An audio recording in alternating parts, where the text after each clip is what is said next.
إله إلا الله لا إله إلا الله لا إله إلا الله محمد رسول الله الصلاة على النبي والسلام على الرسول الشفيع الأبطحي والحبيب العربي.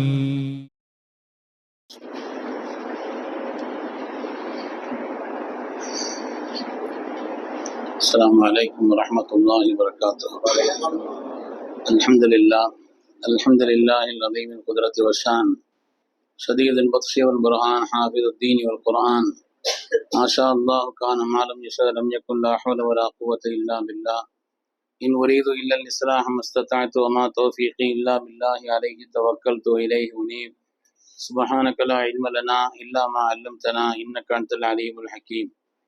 قال الله سبحانه وتعالى في القرآن الحميد بسم الله الرحمن الرحيم وقل ربي أدخلني مدخل صدق وأخرجني مخرج صدق واجعلني من لدنك سلطانا نصيرا. وقال النبي صلى الله عليه وسلم إنما الأعمال بالنيات وإنما لكل امرئ ما نوى. கண்ணியமிக்க முஃமினீன்களே, அல்லாஹ்வின் நல்லடியார்களே, அருமை நாயகம் ஸல்லல்லாஹு அலைஹி வஸல்லம் அவர்களின் பாக்கியம் நிறைந்த உம்மத்துமார்களே, ரப்பு சுப்ஹானஹு வ தஆலா அவனுடைய மேலான கட்டளையை ஜும்மாவுடைய ஃபர்தை நிறைவேற்றுவதற்காக ஒன்று சேர்ந்திருக்கக்கூடிய நம் எல்லோரையும் அல்லாஹ் கபூல் செய்தருள்வான். ரப்பினுடைய மேலான திருப்தியை நம்முடைய வாழ்வின் லட்சியமாக கொண்டு இந்த உலகத்தில் அதற்கு ஏற்ப வாழ்ந்து காண்பித்த வள்ளல் முஹம்மது ரசூலுல்லாஹ் ஸல்லல்லாஹு அலைஹி வஸல்லம் பரிசுத்தமான வழியில் நின்று இரு உலகத்திலும் வெற்றி பெற்ற சாலிஹீன்கள், அருளாளர்கள், வலிமார்கள், நாதாக்கள், நல்லோர்களின் கூட்டத்தில் அல்லாஹு தஆலா நம்மையும் நம் சந்ததிகளையும் கபூல் செய்தருள்வான். கண்ணியமிக்க முஃமினீன்களே, இஸ்லாமிய மார்க்கத்தினுடைய ஒரு முஸ்லிமான மனிதனுடைய நோக்கம் என்பது அல்லாஹ் ரசூலுடைய திருப்தியை பெறுவதுதான். அதற்கான வழிகளைத்தான் குர்ஆன் நமக்கு தெளிவுபடுத்தி சொல்லி காண்பிக்கிறது. அதுதான் ஆன்மீகத்தினுடைய உச்சமான ஒரு நிலையும் கூட. ஆன்மீகத்தை எந்த அளவிற்கு இஸ்லாம் வலியுறுத்தி சொல்கிறதோ அதே போல உலகியல் ரீதியான, அரசியல் ரீதியான, அதிகார ரீதியான காரியங்களையும் அதை அடைவதற்குண்டான முயற்சியும் அதனுடைய தீமைகளிலிருந்து நம்மை தட்டி கொள்வதற்குண்டான வழியையும் சொல்லி காண்பிக்கிறது. ஆன்மீகத்தினுடைய உச்சம் என்று ஸல்லல்லாஹுடைய வரலாற்றை எடுத்து சொன்னால் மிஅராஜை சொல்லலாம். மிஅராஜ் தான் ஸல்லல்லாஹுடைய ஆன்மீகத்தின் உச்சமான ஒரு நிலை. அதே போல அவருடைய அரசியல் வாழ்வினுடைய நிலைப்பாடு என்று எடுத்துக்கொண்டால் ஹிஜ்ரத்தை எடுத்து சொல்லலாம். 13 வருட காலம் மக்கமா நகரத்தில் கண்மணி ரசூலுல்லாஹி ஸல்லல்லாஹு அலைஹி வஸல்லம் அவர்கள் தீனை சொன்னார்கள், மக்களுக்கு அல்லாஹ்வை சொன்னார்கள். ஆனால் மக்கமா நகரத்தில் இஸ்லாத்தை ஏற்றவர்கள் கிட்டத்தட்ட ஒரு 500 பேருக்கு உட்பட்டுதான். மதீனா முனவ்வரா செல்கின்ற நேரத்தில் அதற்கு ரசூலுல்லாஹி ஸல்லல்லாஹு அலைஹி வஸல்லம் அவர்கள் ரப்பிடத்தில் துஆ செய்தார்கள். ரப்பி அத்கில்னி முத்கல சித்கின் வ அக்ரிஜ்னி முக்ரஜ சித்கின். யா அல்லாஹ், நான் பிறந்த இந்த ஊர், வெளியாகுவதற்கு முன்னால் உள்ள இந்த ஊர் மக்கமா நகரமும் பாக்கியமானதுதான், சத்தியத்தின் தலைநகரம் தான், மதீனாவும் பாக்கியம்தான். ஆனால் இதுவரை இல்லாத ஒன்றை நான் உன்னிடத்தில் கேட்கிறேன். வஜஅல்லி மின் லதுன்க சுல்தானன் நஸீரா. ரப்பே, எனக்கு நீ அதிகாரத்தை தர வேண்டும் என்று கேட்டார். மதீனா முனவ்வரா சென்றால் இனிமேல் நீ எனக்கு அதிகாரத்தை தர வேண்டும் என்று கேட்டார். பெருமக்களே, அதனுடைய விளைவு என்ன? மக்காவிலே 13 ஆண்டு காலம் 500 பேர் தான் இஸ்லாமாக இருந்தார்கள். ஆனால் மதீனா முனவ்வரா சென்றதற்கு பின்னால் இந்த இஸ்லாமிய மார்க்கத்தை ஏற்றுக்கொண்டவர்கள், சத்திய வழியை பின்பற்றியவர்கள் அந்த 10 ஆண்டு காலத்திலேயே 1,50,000 மேல். வாழ்க்கையிலே அதிகாரம் இருந்தது என்று சொன்னால் தனி மனிதனுடைய வாழ்க்கையிலும் சமூக ரீதியான வாழ்க்கையிலும் அதிகாரம் இருந்தது என்று சொன்னால் எப்படிப்பட்ட உயர்நிலையையும் ஒரு மனிதன் நினைத்ததை அடைந்து கொள்ளலாம் என்பதை உலக ரீதியாக நடைமுறையில் நாம் பார்க்கிறோம். கேரளாவினுடைய முதலமைச்சராக கோயா அவர்கள் பொறுப்பேற்ற நேரத்தில் முஸ்லிம்கள் எல்லாம் சொன்னார்கள் அவரிடத்திலே, நீங்க போலீஸ் தீவத்தை கையில் எடுங்க, அரசாங்கத்துல போலீஸ் துறையை கையில் எடுங்கள், நம்முடைய பிள்ளைகள் அதிலே உயர்நிலையில் வர வேண்டும், மற்றவர்களால் மதிக்கப்பட வேண்டும் என்று எடுங்கள் என்று சொன்ன நேரத்தில் மறுத்துவிட்டார். அவர் சொன்னார், எனக்கு அது வேண்டாம், மாறாக கல்வித்துறையை கையில் எடுக்கிறேன் என்று சொன்னார். கல்வித்துறையை கையில் எடுத்த காரணத்தினால், அந்த அதிகாரம் கையில் எடுத்த காரணத்தினால் என்ன இன்னைக்குள்ள விளைவு? கேரளத்தில் ஒரு 4 மாவட்டம் என்று இருந்தால் 4 மாவட்டத்தில் ஒரு மாவட்டத்தினுடைய ஆட்சித்தலைவராக, கலெக்டராக ஒரு முஸ்லிம் இருக்கிறார். அதே போல் அங்கே உள்ள கேரளத்தினுடைய உள்நிலையிலும் சரி, மத்தியிலும் சரி, உலக நாடுகளிலும் சரி, எங்கே எடுத்துக்கொண்டாலும் அந்த கல்வியினுடைய விளைவாக, கல்வி கற்றதனுடைய விளைவாக, அதிலே ஆழமாக எல்லா துறையிலும் அதில் தங்களை மேம்படுத்திக் கொண்டதன் காரணத்தினால் எல்லா நாடுகளிலும் மேம்பட்டு திகழ்கிறார். அதிகாரம் இருந்தது என்று சொன்னால் வாழ்க்கையில் எப்படிப்பட்ட ஒரு உயர்நிலை. அதனால்தான் அதற்கு மூசா அலைஹிஸ்ஸலாம் ரப்பிடத்தில் கேட்டார்கள், யா அல்லாஹ், எனக்கு துணையாக என்னுடைய சகோதரர், என்னுடைய அண்ணன் ஹாரூன் அலைஹிஸ்ஸலாமை எனக்கு துணையாக நீ அனுப்புன்னு கேட்டான். அல்லாஹ் சொன்னா, துணையாக மாத்திரமல்ல, அவரை நபியாக ஆக்கி அனுப்புகிறேன். சனசுத்து அலதக பிஅஹி வனஜஅலு லக்குமா சுல்தானன் ஃபலா யஸிலூன இலைக்குமா. உங்களுடைய புஜத்தை நாம் வலுப்படுத்தி விட்டோம் உங்களோட அனுப்பிவிட்ட காரணத்தினால். அதேபோல் உங்கள் இருவருக்கும் நாம் சில அதிகாரங்களை தந்தோம், யாரும் உங்களிடத்தில் நெருங்க முடியாதுன்னு சொன்ன. இன்னைக்கு அதிகாரம் இருந்தது என்று சொன்னால், அதனுடைய நிலைப்பாடு இருந்தது என்று சொன்னால், மற்றவர்களை நெருங்க முடியாத அளவிற்குண்டான, தீமைகளால் நெருங்க முடியாத அளவிற்குண்டான ஒரு நிலையை உண்டாக்கலாம் என்பதையும் குர்ஆனுடைய இந்த ஆயத்து சொல்லி காண்பிக்க. இந்த நாட்டிலே என்ன நடக்கிறது? வெறுப்பரசியல் எங்கே பார்த்தாலும். குறிப்பா முஸ்லிம் சமூகத்தின் மீது வெறுப்பை உண்டாக்குவதற்குண்டான ஒரு நிலையில் என்னென்ன முயற்சிகள் செய்ய வேண்டுமோ எல்லா காரியத்தையும் செய்கிறார். ஒரு 2 வாரங்களுக்கு முன்னால் நடந்த நிகழ்வுகள் தான். கர்நாடகாவிலே ஒரு பள்ளியினுடைய தலைமை ஆசிரியராக சுலைமான் என்பவர் இருக்கிறார். ஆனால் அந்த தலைமை ஆசிரியராக இருந்து அவர் நல்ல பெயர் எடுப்பது அங்கே உள்ள சில கண்களுக்கு, இந்த வெறுப்பரசியலை கொண்டவர்களுக்கு பிடிக்கவில்லை. என்ன செய்வது? மாணவர்களிடத்திலேயும் பிள்ளைகளிடத்திலேயும் பெற்றோர்களிடத்திலேயும் நல்ல பெயர் எடுத்திருக்கிறார், சிறப்பாக செயல்படுகிறார். அதனால் என்ன செய்தார்கள்? அங்கே உள்ள ஒரு குறிப்பிட்ட ஒரு அமைப்பு, அதிலே சில பேர் சேர்ந்து அங்கே பிள்ளைகள் குடிக்கக்கூடிய தண்ணீரிலே விஷத்தை கலந்து விட்டார்கள். குடித்த சில பிள்ளைகள் மயக்கமான நிலையிலேயே உடனடியாக அது சோதிக்கப்பட்டது. முறையான அதிகாரிகளுடைய, போலீஸ் அதிகாரிகளுடைய விசாரணை, சிசிடிவியுடைய கேமரா, இது எல்லாவற்றையும் பார்த்துவிட்டு ஒரு 3 பேர் இந்த சதி செயலில் ஈடுபட்டதை கண்டுபிடித்திருக்கிறார். ஒரு 2-3 வாரத்துக்குள்ள நடந்த சில நிகழ்வுகள். லண்டன்ல இருந்து ஸ்காட்லாந்துக்கு ஒரு விமானம் பெறப்படுகிறது. நாங்கள் எல்லாம் பத்திரிகையில் படித்திருப்பீர்கள். லண்டனில் இருந்து ஸ்காட்லாந்துக்கு ஒரு விமானம் பெறப்படுகிறது. பெறப்பட்ட கொஞ்ச நேரத்தில் சீட்டில் அமர்ந்த ஒருவர் எழுந்தார், அமெரிக்கா ஒழிக, ட்ரம்ப் அழிக என்றெல்லாம் சொல்லிவிட்டு அல்லாஹ் அக்பர், அல்லாஹ் அக்பர், அல்லாஹ் அக்பர் என்று சத்தம் கொடுக்கிறார். என்ன நினைப்பார்கள் இருப்பவர்கள் எல்லாம்? முஸ்லிம்கள் மீது வெறுப்பை உண்டாக்காதா? இஸ்லாமிய சமயத்தின் மீது உண்டான கண்ணியத்தை போக்காதா? அவரின் மீது, அந்த வார்த்தையின் மீது வெறுப்பை உண்டாக்கி விடாதா? இந்த விமானத்திலே நான் வெடிகுண்டு வைத்ததை தவிர்க்க போகிறேன் என்று அறிவிப்பு செய்கிறார். உடனடியாக விமானம் அங்கே லண்டனுக்கே மீண்டும் திரும்பி இறக்கப்படுகிறது. அங்கே டேக் ஆஃப் செய்கிறார்கள். விமானம் இறங்கி விட்டது பார்த்தா ஒன்றுமில்லை. கடைசியில் யார் சொன்ன ஒரு முஸ்லிமாக இருப்பாரா என்று பார்த்தால் அபய் தேவதாஸ் நாயக் என்ற இந்தியாவை சார்ந்தவர். அபய் தேவதாஸ் நாயக் என்ற இந்தியாவை சார்ந்தவர் முஸ்லிம்களின் மீது வெறுப்பை உண்டாக்க வேண்டும் என்பதற்காக இதை சொன்ன காரணத்தினால பிடிபட்டு சிறையில் இருக்கிறார். ஆனால் என்ன விளைவுகள் எல்லாம் வரும் என்று தெரிந்தாலும் கூட ஒரு வெறுப்பை உண்டாக்கக்கூடிய ஒரு நிலைப்பாடு, என்பது பரப்பப்பட்டிருக்கிற காரணத்தினால் இன்று நாடு எங்கே ஒரு சென்று கொண்டிருக்கிறது என்பதை நாம் உணர முடியாது. சில நாட்களுக்கு முன்னாலே மும்பையிலிருந்து கல்கத்தாவுக்கு பெறப்பட்ட இண்டிகோ விமானம் மும்பையிலிருந்து கல்கத்தாவுக்கு பெறப்படுகிறது. அந்த நேரத்தில் பார்வை தெரியாத அல்லது பார்வை நன்றாக தெரியாத ஒரு முஸ்லிம் விமானி, அவரை அழைத்து கொண்டு போய் அங்கே அமர வைக்கிறார்கள். அமர வைத்தால் பக்கத்திலே அமர்ந்தவர், அவருடைய மேனியில் இவருடைய மேனி பட்டுவிட்டதாம், சீட்ல பக்கத்துல உட்கார்ந்து இருக்கும் பொழுது. அதனால எழுந்திருந்து இவரை ஓங்கி கண்டத்தில் அறைகிறார். இப்படி அப்படி அல்ல, கடுமையான ஒரு காயத்தை, மனப்பதட்டத்தை உண்டாக்கக்கூடிய அளவிற்கு மற்றவர்கள் எல்லாம் தடுத்தும் கூட என்ன நடக்கிறது என்று இங்கே பார்த்தால் இவர் பார்வை இல்லாதவர் பக்கத்திலே அமரும் பொழுது அவருடைய மேனி இவருடைய மேனியிலே பட்டுவிட்டதாம். அதற்காக அறைந்தார். கடைசியில் பார்த்தால் ஒரு முஸ்லிமின் மீது உண்டான அந்த வெறுப்பின் காரணத்தினால் இந்த காரியத்தை செய்திருக்கிறார் என்று விமானத்திலே உள்ள விமான பொறுப்பதி அதிகாரிகள் கண்டுபிடித்து, இனிமேல் இண்டிகோ விமானத்திலே இந்த நாட்டிலும் சரி எங்கேயும் சரி இந்த பயணிக்க முடியாது என்று அவருக்கு உண்டான வாழ்நாள் தடையை ஏற்படுத்தி விட்டார். சொல்ல வருவது என்னவென்று சொன்னால், அருமையானவர்களே, இப்படி ஒரு வெறுப்பு அரசியலை நாட்டிலே உண்டாக்கப்பட்டு கொண்டே இருக்கிறது.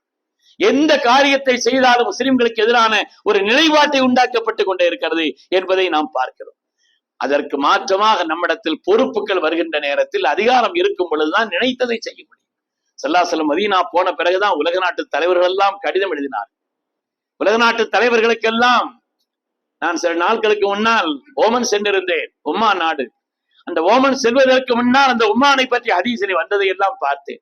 சுப்ஹானல்லாஹ், கண்மணி ரசூலுல்லாஹி ஸல்லல்லாஹு அலைஹி வஸல்லம் அவர்கள் ஒமானை பற்றி, ஓமனை பற்றி, அந்த மஸ்கட்டை பற்றி அவர்கள் ஸல்லல்லாஹு அலைஹி வஸல்லம் சொல்லி இருக்கக்கூடிய செய்திகள், அந்த நாட்டினுடைய மன்னர்களுக்கு கடிதம் எழுதிய பொழுது அவர்கள் அதை வரவேற்றது, அந்த கடிதத்தை அவர்கள் முத்தி தங்களுக்கு அதை ஏற்றுக்கொண்டது, மரியாதை செய்தது. அது மாதிரி ஸல்லல்லாஹு அலைஹி வஸல்லம் அவர்களிடத்திலே ஒரு ஆள் சொன்னார், நான் இடத்துக்கு போனேன், இஸ்லாத்திற்கு எதிரான நான் இஸ்லாத்தை ஏற்றுக்கொண்டதினால் என் மீது கடுமை காட்டினார் என்று சொன்ன பொழுது ஸல்லல்லாஹு அலைஹி வஸல்லம் சொன்னார்கள், உம்மானுக்கு சென்றிருந்தால் என்ன, அந்த மக்கள் உங்கள் மீது பிரியம் காட்டியிருப்பார்கள் என்று ஸல்லல்லாஹு அலைஹி வஸல்லம் சொன்ன செய்தி எல்லாம் பார்க்கிறோம். உலக நாட்டு தலைவர்களுக்கெல்லாம் ஸல்லல்லாஹு அலைஹி வஸல்லம் இப்படி எழுதினார் என்று சொன்னால், அருமையானவர்களே, அதிகாரம் கையில் இருந்தது.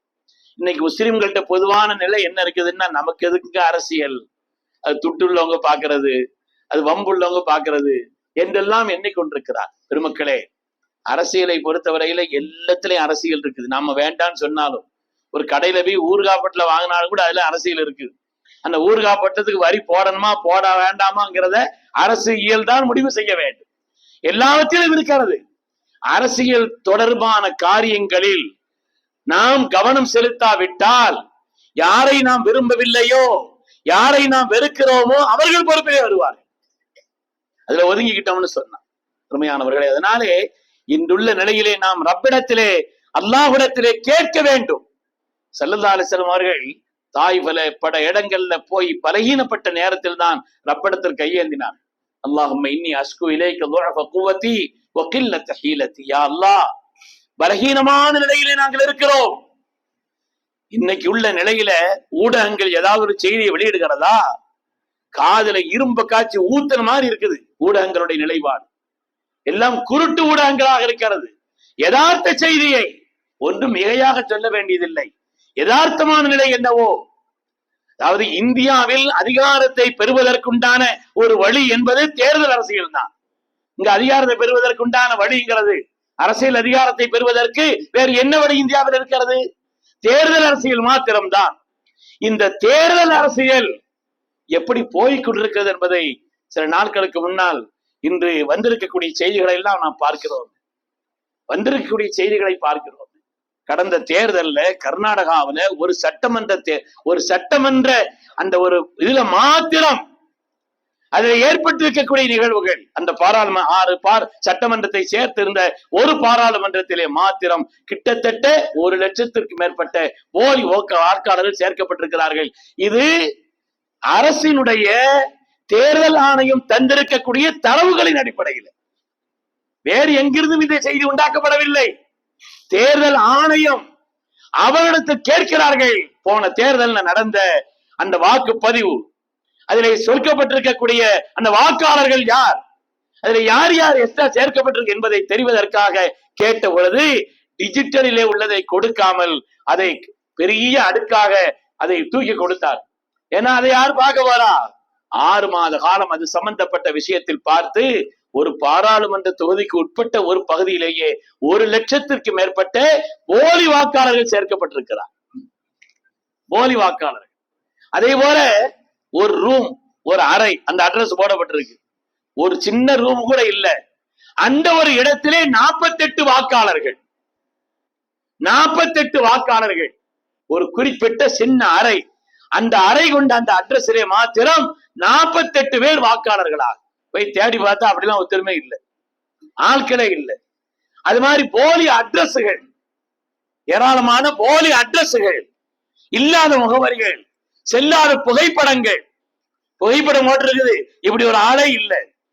அதாவது அரசியலில் இந்த அதிகாரத்தினுடைய நிலைப்பாட்டை பெறுவதற்காக எப்படிப்பட்ட சதி சூழ்ச்சிகள் எல்லாம் இன்னைக்கு செய்யப்படுகிறது என்று பார்க்கணும்.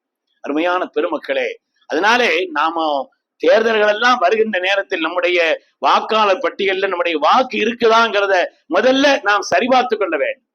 அது நமக்கு என்ன இருக்குது என்று அல்ல, நாம் நம்முடைய இந்த அரசியல் ரீதியான அதிகாரத்தை, இங்க தமிழ்நாட்டுல என்ன இருக்குது, அங்கொன்றும் இங்கொன்றுமாக ஏதாவது ஒன்று தகுதி வரும், அவ்வளவுதான்.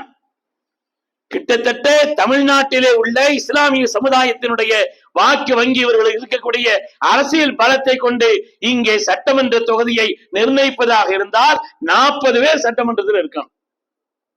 40 பேர் இஸ்லாமிய மக்கள் தொகையின் அடிப்படையில் இருக்க வேண்டியது. ஆனால் ஓரிலக்க எண்களில் தான் இருக்கிறார்கள், ஓரிலக்க எண்களில் இருக்கிறார்கள்.